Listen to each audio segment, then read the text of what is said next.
Shri George Joseph, ഇടയ്ക്കിടയ്ക്ക് ഈ police സേനയിലെ പ്രശ്നങ്ങൾ ഇങ്ങനെ പറയുമ്പോൾ നമ്മൾ കേൾക്കാറുള്ള ചില വാക്കുകൾ കളങ്കിതർ, പുഴുക്കുത്തുകൾ, ഇങ്ങനെയുള്ള ചില വാക്കുകൾ മുഖ്യമന്ത്രി പോലും പറയുന്ന കാര്യമാണ്. ഇങ്ങനെയൊന്നും സംഭവിക്കില്ല, അത് നടത്താൻ അനുവദിക്കില്ല, കൃത്യമായിട്ടുള്ള നടപടി ഉണ്ടാകും. നോക്കൂ, നമ്മൾ ഈ പറഞ്ഞ വാക്കുകൾ മുദ്ര ചാർത്തപ്പെട്ടത് ആരുടെയൊക്കെ മേലിലാണ്?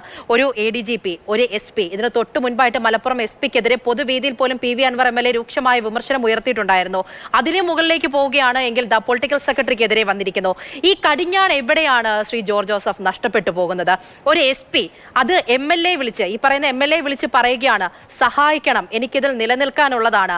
അങ്ങനെ പ്രീതിപ്പെടുത്തി മാത്രമേ ഇങ്ങനെ നിൽക്കാൻ പോവുകയുള്ളൂ. അങ്ങോട്ടും ഇങ്ങോട്ടും കൃത്യമായ കാര്യങ്ങൾ മുന്നിലേക്ക് എത്തിക്കാതെ ഇടയ്ക്ക് വെച്ച് അങ്ങോട്ടും ഇങ്ങോട്ടും സഹായം നൽകി ഇങ്ങനെ അങ്ങോട്ടും ഇങ്ങോട്ടും തട്ടിക്കളിച്ച് നിൽക്കുന്നതിന്റെ ഉദ്ദേശം എന്താണ്?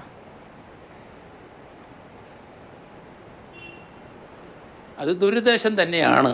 എന്തിനാണ് ഇവരോടൊക്കെ പോയി കാലുപിടിച്ച് കരയുന്നത്? എനിക്കത് മനസ്സിലാകുന്നില്ല. കാരണം പലരും പോലീസിൽ വന്നു കഴിഞ്ഞാൽ അവർ DGPയുടെ ഉത്തരവും അല്ലെങ്കിൽ ആഭ്യന്തര വകുപ്പിൻ്റെ ഉത്തരവുമാണ് അനുസരിക്കേണ്ടത്. അത് താഴോട്ട് വരുംതോറും ഓരോ ഗ്രൂപ്പ് കളിച്ച് ഓരോരുത്തരും വ്യത്യസ്തമായ രീതിയിൽ അത് കൈകാര്യം ചെയ്യുന്നു. രാഷ്ട്രീയമായ ചിന്തയോടുകൂടി തന്നെ ചില കാര്യത്തിൽ വിട്ടുവീഴ്ച ചെയ്യുന്നു, ചില കാര്യത്തിൽ അഗ്രസീവായിട്ട് ചെയ്യുന്നു. അതൊന്നും പാടില്ല. എല്ലാം നിയമത്തിൻ്റെ പരിധി ചെയ്യണം. അത് DGP കൃത്യമായി കൊടുക്കുന്ന ഇൻസ്ട്രക്ഷൻ. ഇവിടെ അങ്ങനെയല്ല. DGP പറയുന്ന ചില ഇൻസ്ട്രക്ഷൻസ് അദ്ദേഹത്തിനോട് അസ്വാരസ്യമുള്ള ADGPമാർ അത് ചെയ്യാതിരിക്കുക, അവരെ താഴെക്കടയിലുള്ളവർ അത് ചെയ്യേണ്ട കാര്യമില്ല. ഇങ്ങനെയൊക്കെയുള്ളൊരു പ്രശ്നമാണ് ഈ ഡിപ്പാർട്ട്മെൻറ്റിൽ നമ്മൾ കാണുന്നത്. പക്ഷേ ഡിസിപ്ലിൻ ഇല്ലാത്തത് തന്നെയാണ് മെയിൻ പ്രശ്നം. അത് കൃത്യമായ നടപടി വേണം. എന്തായാലും മുഖ്യമന്ത്രി 10-22 പേരെ DYSP റാങ്കിലുള്ളവരെ വരെ പിരിച്ചുവിട്ട് കഴിഞ്ഞിരിക്കുന്നു. അത് നമ്മൾ കാരണം അദ്ദേഹത്തിനെ അഭിനന്ദിച്ചേ പറ്റുള്ളൂ. ഞാൻ ഇടയ്ക്ക് അത് പറയുകയും ചെയ്യും. കാരണം അതിന് വേറൊരു മുഖ്യമന്ത്രിമാരും കേരളത്തിൽ ധൈര്യം കാണിച്ചിട്ടില്ല. ഇവിടെ ഇതുപോലെയുള്ള വൃത്തികേട് കാണിക്കുന്ന ആൾക്കാർക്ക് തക്കതായ ശിക്ഷ ഉണ്ടാവും, ചിലപ്പോൾ സർവീസിൽ നിന്ന് പോകേണ്ടി വരുമെന്ന് തീർച്ചയായിട്ടും കാണിച്ചു കൊടുത്തിട്ടുണ്ട്. അതെങ്കിലും മനസ്സിലാക്കി വേണം. പക്ഷേ അത് മനസ്സിലാക്കാതെ മുഖ്യമന്ത്രിയുടെ അടുത്ത് നിൽക്കുന്ന ആളോട് ഒട്ടിച്ചേർന്ന് നിന്നുകൊണ്ട് വേറെ ചില അവർക്ക് തോന്നിയാസങ്ങളും അവർ പണം ഉണ്ടാക്കാനുള്ള മാർഗങ്ങളും അങ്ങനെ ആ രീതിയിൽ പ്രവർത്തിക്കുന്ന കുറേ ഉദ്യോഗസ്ഥന്മാർ എല്ലാ ഭരണകാലത്തും ഉണ്ടായിട്ടുണ്ട്. പക്ഷേ അവരെ ഉന്നതമായ കവറ്റകളായ സ്ഥലങ്ങളൊന്നും പോസ്റ്റ് ചെയ്യത്തില്ല. അങ്ങനെയുള്ളവരെ അങ്ങനെ അല്ലാത്ത ഒരു പോസ്റ്റിലേക്ക് കൊടുക്കുകയുള്ളൂ. ഇവിടെ അങ്ങനെയല്ല. രാഷ്ട്രീയ സ്വാധീനം മൂലം MLAമാർക്ക് അവർക്ക് തോന്നുന്ന, അവർക്ക് ഇഷ്ടപ്പെടുന്ന, അവർ പറയുന്ന കാര്യങ്ങൾ ചെയ്യുന്നയാളെ അവരുടെ പരിധിയിൽ നിർത്താൻ വേണ്ടിയിട്ട് അവർ എവിടെയാണോ MLA അവിടെ കൊണ്ട് പോസ്റ്റ് ചെയ്യും. കാര്യം നേരത്തെയൊക്കെ അങ്ങനെ രാഷ്ട്രീയമായ പോസ്റ്റിംഗ് ഉണ്ടെങ്കിലും അങ്ങനെ വരുന്ന ആൾ ഒരുവിധം കൊള്ളാവുന്ന ഒരു ഓഫീസർ തന്നെ ആയിരിക്കും. കാശിന് കൊള്ളിയല്ലാത്ത ഓഫീസർമാരെ അങ്ങനെയുള്ള കവറ്റകൾ പോസ്റ്റിൽ കൊണ്ട് ഇരുത്തും. എന്നിട്ട് രാഷ്ട്രീയക്കാരെ അല്ലെങ്കിൽ ആ MLAയുടെ ഇംഗിതത്തിനനുസരിച്ച് ജോലി ചെയ്യിപ്പിക്കും. അന്നേരമാണ് ഇങ്ങനെയുള്ള പ്രശ്നങ്ങൾ വരുന്നത്. ഈ മലപ്പുറത്ത് തന്നെ ഇപ്പോഴത്തെ സുജിത് ദാസിൻ്റെ എതിരായിട്ടുള്ള ആരോപണം അത് കൃത്യമായിട്ട് അവിടെ ഒരു കസ്റ്റഡി ഡെത്തുമുണ്ട്. അന്നേരം മൂലമാണ് ആ റിഫ്റ്റ് വന്നത്. ആ കസ്റ്റഡി ഡെത്തിൻ്റെ സ്റ്റാൻഡിൽ അതിനകത്ത് മുഖ്യമന്ത്രിയുടെ പൊളിറ്റിക്സ് സെക്രട്ടറിയുടെ ഡയറക്ഷൻ എന്താണെന്ന് നമുക്കറിയില്ല. എന്തായാലും അവിടുത്തെ ADGPയുടെ ഡയറക്ഷൻ നമുക്ക് അറിഞ്ഞുകൂടാ.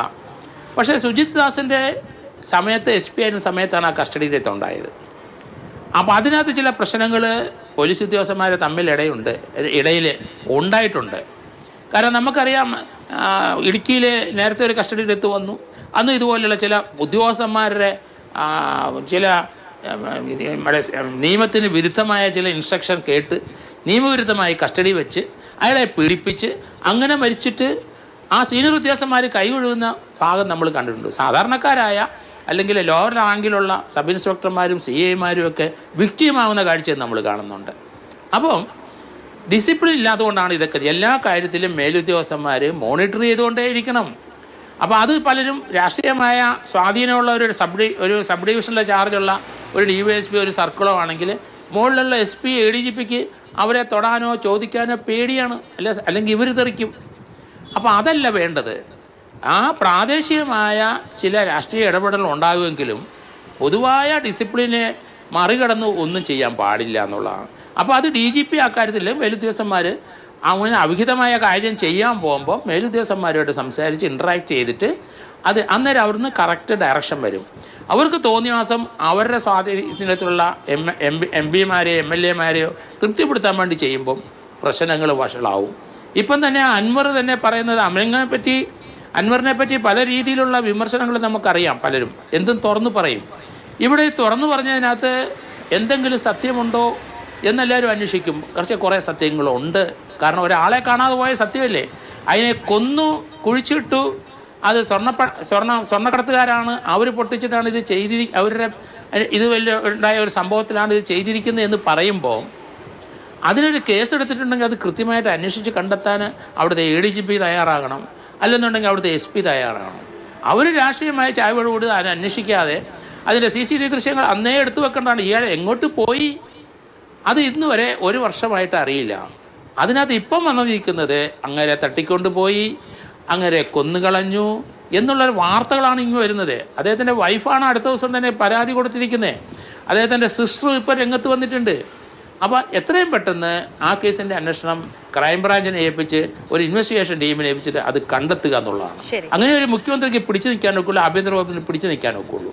അത് അൻവർ പറഞ്ഞതായാലും ശരി, അവരുടെ പാർട്ടിയിലൊരു അംഗമാണ് പറഞ്ഞതെന്ന് കൂടെ ഓർക്കണം. അതെ, തീർച്ചയായിട്ടും അത്രത്തോളം ചെറുതാക്കി കാണാൻ പറ്റുന്ന കാര്യങ്ങളെ അല്ല PV അൻവർ MLA, ഭരണപക്ഷത്തുള്ള ഒരു MLA മുന്നിലേക്ക് വെച്ചിരിക്കുന്നത്.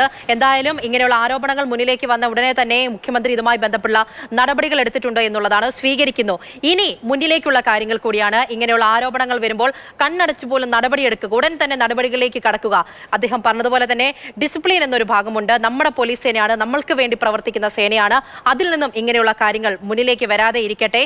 ബന്ധപ്പെട്ട അധികൃതർ ദുരുദ്ദേശത്തോടുകൂടി നിൽക്കുന്ന ആളുകളെ എല്ലാം തന്നെ ഉടൻ തുടച്ചു മാറ്റട്ടെ. ആ രീതിയിൽ കൃത്യമായി തന്നെ മുന്നിലേക്ക് പോകട്ടെ എന്നുള്ളതും ഏറ്റവും പ്രധാനമാണ്. അദ്ദേഹം പറഞ്ഞതുപോലെ തന്നെ വളരെ നന്ദി ശ്രീ ജോർജ് ജോസഫ്, ഞങ്ങളോട് ഇത്രയും നേരം പ്രതികരിച്ചതിന്.